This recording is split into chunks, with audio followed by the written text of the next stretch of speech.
Курман болуп агып жаттым куштардын куса серпкен канатынан. Кыскасын айтканда бетиң көрүп эле жакшы көрүп экенсиң да. Бет ак болсо десең. Акчтар жагабы Өзүбүздүн ортобуздагы келишим менен эле токтоп калган. Балким сиздин чыгармачылыгыңыз тоскоол болгондор. Чоң адамдар же улуу эстрада ырчылары тарабынан сизге болгон тосуулар. Тоо негизи андай көп эле болот, андай боздоп, аябай бир берилип ырдай турган ырлар жагат мага. Караштык каректешип, өдөндөн жүрөк жарылды, күткөндөй 40 жыл эзилеп. Эх сулуда кандай кебиң бар, теңирим ай кошкон теңиң бар, капыстанай калдык кезигип, эх тагдыр ай кандай кегиң бар. Салам достор, Сокол Медианын катталуучулары, бүгүн биз ырчы, аткаруучу жана ошондой эле эски ырларга жаңы дем берип, жаңы жан берип, азыр элдин алдына тартып алып жаткан Жаныбек Оңолбаев менен маек курмакчыбыз. Саламатсызбы? Саламатчылык, саламатсыздарбы? Иштериңиздер кандай? Иштер жакшы, Кудайым буйрса. Чыгармачылыкта кандай жаңылыктар болуп жатат? Чыгармачылыкта буйрса, орозодо эми бир аз мындайча айтканда эз алдык. Андан кийин азыр Кудайым буйрса, орозо бүткөндөн бери ушу чыгармачылык менен кайрадан аракет кылып иштеп баштадык буйрса. Алгачкы сиздин ырларыңыз көпчүлүгү шаңдуу болчу. Мамалагым деп ырдаган ырларыңызды көрүп жаш муундар болчу да.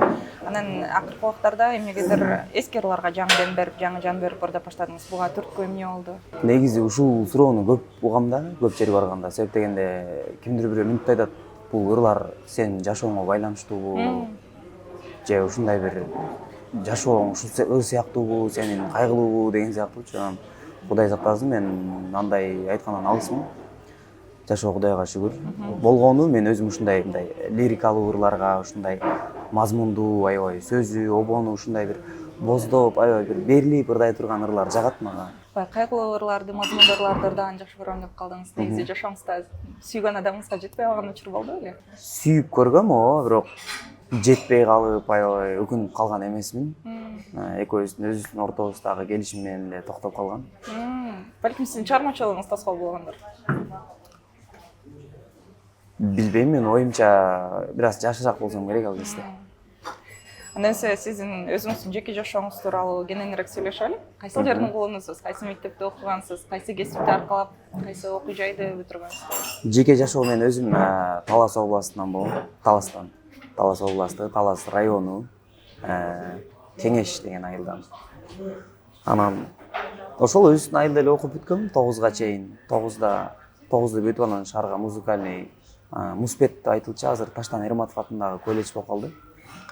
Ошол жерге келип, ушул аккордеонду окуп, ал жерди бүткөндөн кийин Вышыйга өйдөңкү билимге, Бүйүсара Бешиналиевага искусствого тапшырдым, эстрадный вокалга. Ал жакты бүтүрдүм. Андан кийин болду, окуган жокмун. Үй бүлөдө канча бир туугансыздар? Үй бүлөдө 8. 4 кыз, 4 бала. Эң кичүүсү. Эркесиздер ойсуз үйдүн. Ооба. Атынан сиздин баягы чыгармачылыгыңызга болгон көз карашы кандай болду? Деги эле алгач кайсы жылдары ырдап баштадыңыз? Мен негизи эле бул чыгармачылыкты бала кезден эле ырдайм да. Ал кезде бирок инструмент билчү эмесмин эч кандай. Инструментти кийин окууга шаарга келип аны үйрөндүм да. Ал кезде бизде Таласта Ямаха деп аябай мода азыркы күнгө чейин. Ошол Ямаха менен атамды апамды ээрчип тойго барам. Барып тос сүйлөгөнү мен ырдайм, тамада кайтып. Призут келем, ырдайм.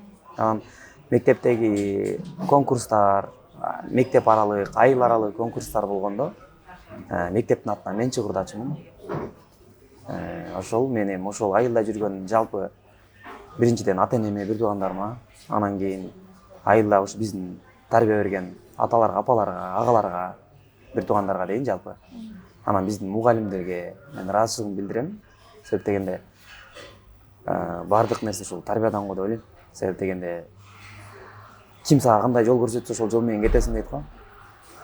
Ансарында мен баягы учурдан байланып, мен чынында ыраазымын, Аллахка шүгүр. Себеп дегенде бул чыгармачылыкка мен үйдөн апам ырдайт. Эми ырдап чыккан эмес, эми баягы голосу бар да, ырдайт. Анан өзү жамактап дагы мындай баласы той берсе, тиги кызы той берсе деле ошого бизге айтпай эле өзү жазып, дос сүйлөгөндө ошону айтып обоңго салып коет да.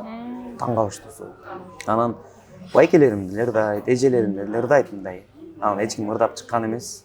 Кызыккан эмес окшойт ушул кезде. Сюрприз.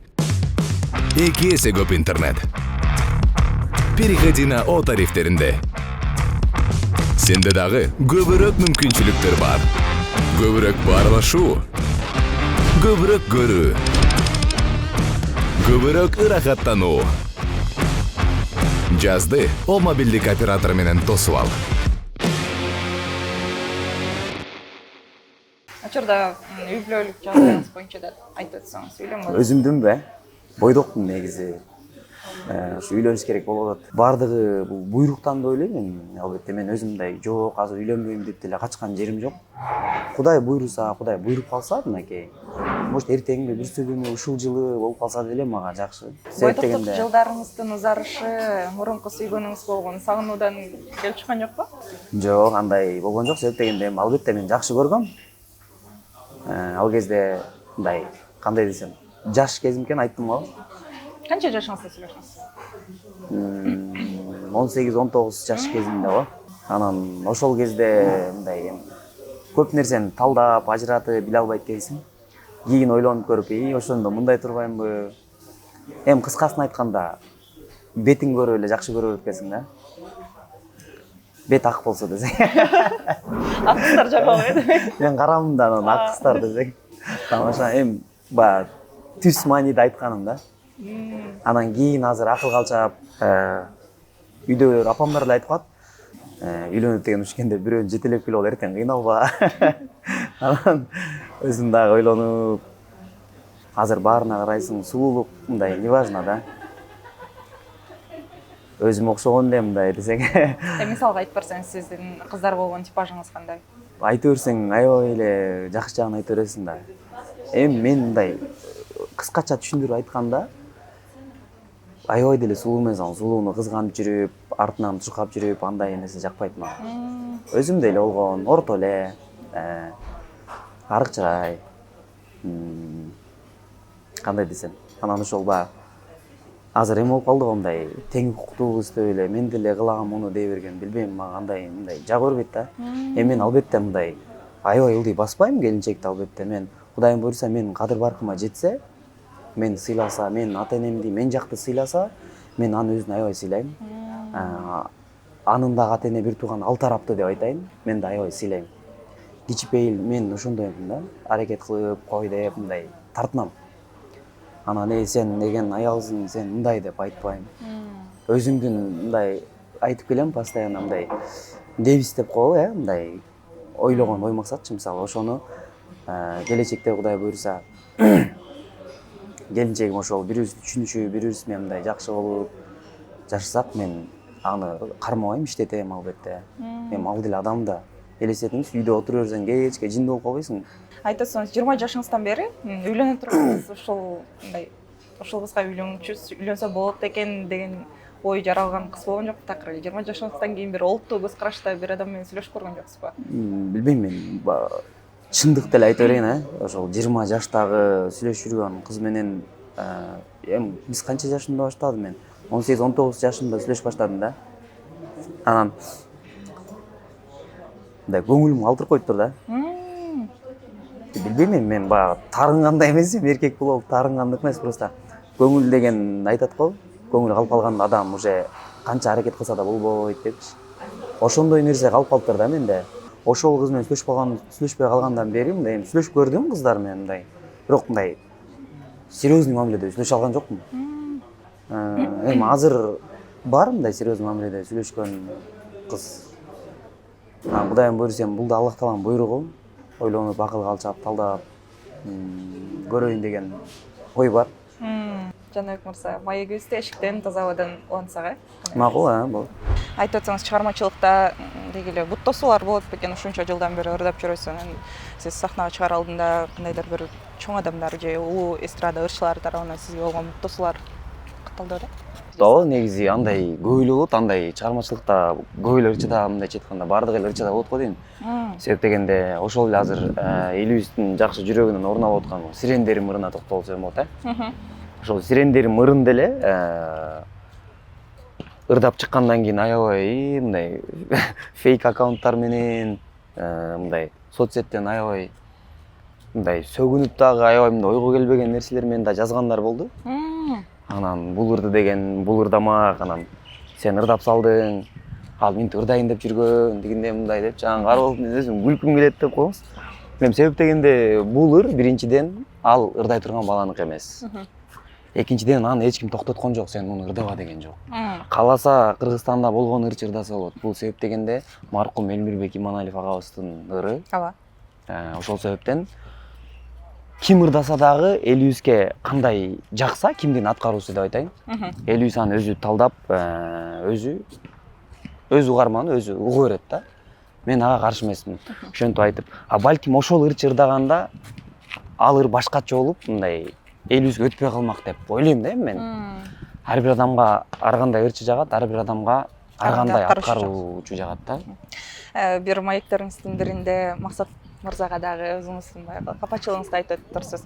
Мен теңим бар ырын ырдасам, мага кандайдыр бир тоскоолдуктар жаратып койду деген сыяктуу. Ошол боюнча да айтып өтсөңүз, деги эле окуя кандай болду эле? Тоскоолдук эмес, бул негизи мен Максат Байкени постоянно айтып келем, ушул интервью бергенде делечи, Максат Байкени талантын сезелем албетте. Мындай мазмундуу, аябай жакшы ырлар жазат, сонун огондор. Бирок мен эки жолу эки ырын сурадым, экөөнү тең берген жок.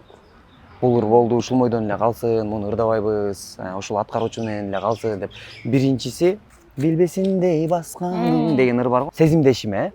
Ошол ырды мен биринчи ушу ырдайын деп сураганда, бул байке Мурадил Сагынбаев деген байке беле, ырчы. Ошол байкенин аткаруусун угуп, анан жаңылап ырдаса болот экен, мага жагып анан ырдайын дегенде, Максат Байкенин ыры экенин билип, мен Максат Байке менен сүйлөштүм. Жок, эми байке каза болуп калды.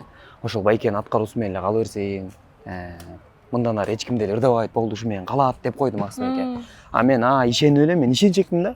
Ишенип эле, хорошо байке анда деп эле унчуккан жокмун. Андан көп өтпөй эле Музаман деген 3 ырчы бар го. Ошол ырчылар үчөө ырдап чыкты да. Анан таң калып калдым да, эмнеге минтип айтып атат. Эгер жок, мен Музаманга биринчи берип койгом, сенден биринчи деп айтса деле мен хорошо демекмин да. Бул бири болду. Анан экинчисинде ушул теңим барды дагы мен көп жерден угам да, себеп дегенде көп жерге барып аккордеон менен ырдаганда, тойлордо жакшылыктарды ырдаганда ошону ырдап берчи деп кайра сурангандар болот да. Бул мактаныч эмес. Мындай мен голосум отуруп калат экен да бул. Анан ошол ырды ырдаганда мен кийин ушуну мага сунуштар болду. Өзүбүздүн эле байкелерибизден бирөө болду. Жаныбек ушуну ырдап чык, клибин тарталы, ушул ырды сен жакшы ырдайсың, мен көптөрдөн угам. Бирок көптөрдүкү мындай болбойт, сенин голосуң отурат деп көптөрдөн угуп, анан Максат Байке менен кайра байланыштым. Теңим барды ушинтип ырдайын. Филармонияда иштейт го Максат Байке, анан келип сүйлөшүп экөөбүз ушул өзүнүн кабинетинде отуруп, анан ошол жерден айтканда айттым, Максат Байке, мен сизди ыраазы кылайын, тыйынын деле берейин дедим сөзүн ачыгычы. Эми кураякка бата жүрбөйт деген сыяктуу, эми ыр жазыш деле оңой эмес, баардык эле адам жаза бербейт да. Ошентип айтканда Максат Байке ошол жерден да эме деп айтты да. Жок, Жаныбек, бул ырды мен бир досум ырдады эле. YouTube'да бар экен да, бир дос ырдап. Анан ал жакшы өтпөй калыптыр, клиби жок да. Анан ошол досума айтып койдум эле, ошол досум бул ыр менен болду, кала берсин. Мен муну башка бирөөгө эч кимге ырдатпайм, болду, эч ким ырдабайт, ушул бойдон эле калат деп дагы айтты мага. Эми балким билбейм, мен бир жерден балким Максат Байке турамыз кылып койгонмунбу, же Максат Байке мени жакпаймынбы. Ладно, эми муну жаба бере салат. Кыскасы ушундай болгон да. Бизге да бир жагымдуу чыгармаңыздан тартып алып бербейсизби? Сиздер сүйгөн анда сиздерге жаккан Сирендеримди ырдап берейин анда, аккордеондун коштоосунда жандуу үн менен. Келиңиздер анда, обону казак эл акындарына таандык. Сөзү Элмирбек Иманалиев агабызга таандык, Сирендеримди аткарып берейин.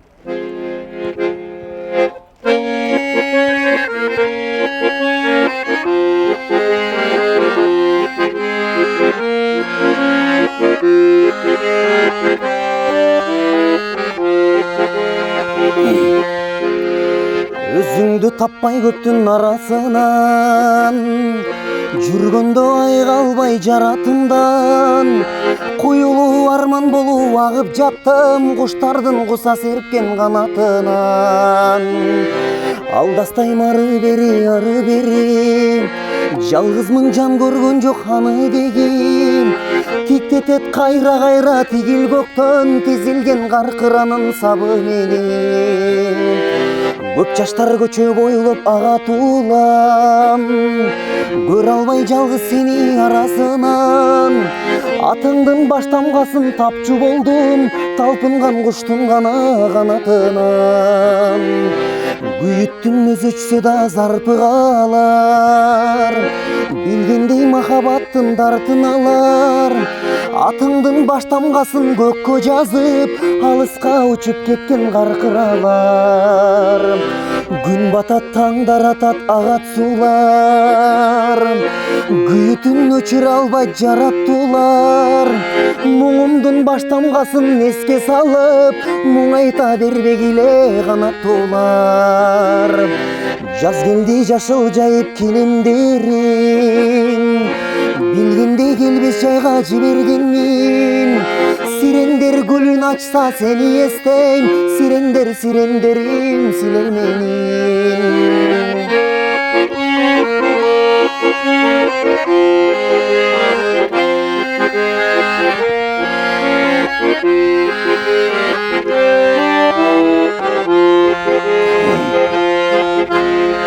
Бул адат кайдан мага калган билбейм. Адашкан арманымды жаздан издейм.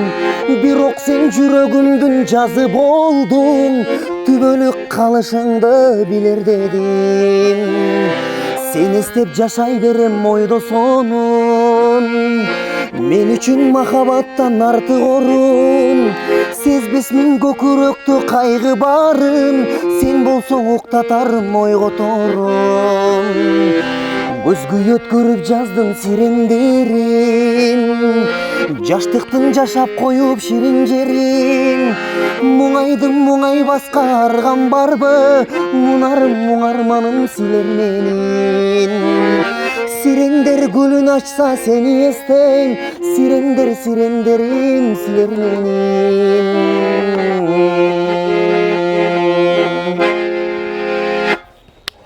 Абдан сонун чыгарма болду. Деги эле айтып атсаңыз, келечек болгон максаттар, тилектер же болбосо баягы ойлоруңуз кандай? Алдын ала ошол Элмирбек Иманалиевдин дагы башка ырларын ушинтип жаңыртып ордо оюңузда барбы? Жакшы суроо, негизи ушул суроону бергениңиз жакшы болду. Себеп дегенде бул ырды ырдап чыкканда мен көп тааныштарым, жакындарым эме деп айтты да. Элмирбек Иманалиевдин ырлары аябай жакшы, жүрөккө жете турган ырлар, сөздөрү курт, ушундай. Сен дагы бир ырын ырдап көрбөйсүңбү? Дагы бир ырын ырдачы деп сурангандар болду. Кудайым буйруса, мына кече запись кылып бүттүм дагы бир ырын. Айтып берейин ачык эле. Армандашым деген ырын жаңылап, Кудайым буйруса. Эч ким ырдаган эмес экен, ошол себептен ушул ырды өзүм тандап жактырып, анан колдон келишинче жаздырып ырдаган жатам буйруса. Анан эми мындан ары ыр чыккандан кийин эл таразы, эл сынчы, анан элибизди алдап калат деген ишеничтемин. Жакынкы күндөрү Кудайым буйруса чыгат. Жаныбек мырза өзүн 10 жылдан кийин кандай адам катары, кандай инсан катары көрөт? Албетте 10 жыл айтыш оңой, бирок көп убакыт да. Элестетиш деле кыйын го, Кудайым буйруса жакшы тилек кылайын албетте. Семьялуу, бала чакалуу болуп, кадимкидей жашоодо өзүнүн ордун жакшы бир тапкан, кыргыз элине таанымал, атак даңктуу ырчы деп тилек кылам буйруса. Бүгүнкү берген маегиңизге рахмат. Ачылып жакшы маек курдук деген ишеничтемин. Биздин көрүүчүлөргө өзүңүздүн каалоо тилегиңизди, ой максаттарыңыз менен бөлүшүп өтсөңүз болот. Чоң рахмат ошо сиздерге да, жалпы жамаатыңыздарга албетте, ушундай кыргыз элибиздин чыгаан жигиттерин, уул кыздарын, мындайча айтканда, таланттарын ушинтип элибизге чыгармаларын тартуулап, ушундай жүрөрүңүздөр демекчимин. Көп чакыртууңуздар, Кудай буйруса. Мен ушу сиздер менен ушинтип байланышып маек бергениме кубанычтамын. Албетте бул биздин чыгармачылыкка дагы аябай керектүү жумуш десем болот. Сиздердин чыгармачылыгыңыздарга ийгилик, албетте көрүүчүлөргө бардыгына жакшылык каалайм албетте. Эми муну көргөндөн кийин десең, мындай жакшы сөздөрдөн жазыңыздар. Эми баягы жакшы сөз жан эргитет. Элибизге баягы жакшы сөз, элибизден биз жакшы сөз уксак, чыгармачылыгыбызды элибиз бааласа, бизге ошончолук эргүү келет. биз дагы чыгармачылыгыбызды менен жакшылап иштегенге биз аябай аракет кылып тырышабыз. Ошол баарыңыздарга жакшы маанай, чоң рахмат. Биз ыраазыбыз. Сиздин да кулжуган үнүңүздү аспабыңыз коштоп, эң сонун ырларды элибизге тартуулап, жакшылыктарда жолугуп жүрө берели. Сизге ийгилик. Анда эмесе биздин маегибиздин соңу катары дагы бир чыгарма аткарып берсеңиз. Келиңиздер, теңим бар жөнүндө сөз болуп калбады, ошону бир күндө тырдап берейин,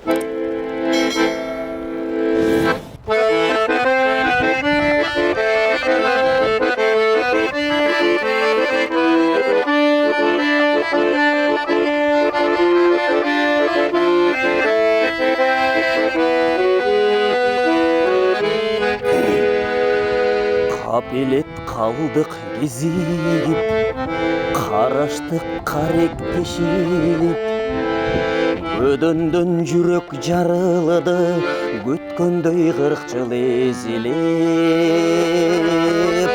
Эх сулуда кандай кебиң бар, теңирим ай кошкон теңиң бар, капыстанай калдык кезигип, эх тагдыр ай кандай кегиң бар, томогом сыры буча албайм, торгойдой уям буз албайм, эми сен эмне дегиң бар, ой, теңирим ай кошкон теңиң бар.